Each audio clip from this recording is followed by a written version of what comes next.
खरीदने वाला मिला नहीं, कहे भाई मुफ्त में ले जाओ तो भी कोई लेने को तैयार नहीं हुआ।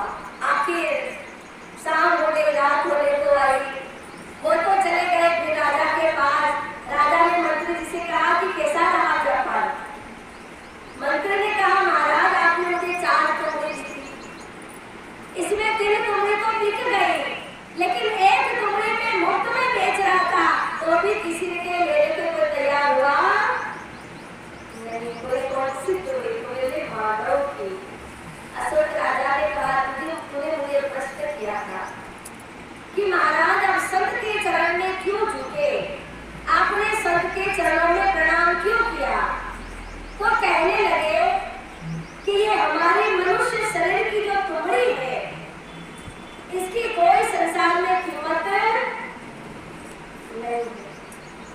देखो इंसान जीता है तो भी कोई काम का नहीं और मर जाए तो सोचे ये मानव शरीर हमको परमपिता परमात्मा ने दिया है, लेकिन इंसान रात और दिन संसार की चिंतन में रहता है, प्रभु भजन की चिंतन के लिए, प्रभु भजन के लिए कभी इंसान विचार नहीं करता है।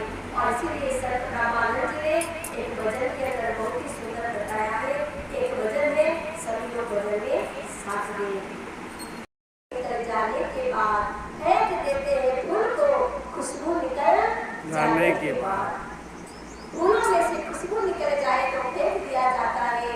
ऐसे ही इस मानव शरीर के अंदर भी जब चेतन आत्मा होती है तब तक संसार में मनुष्य की कुछ कीमत होती है।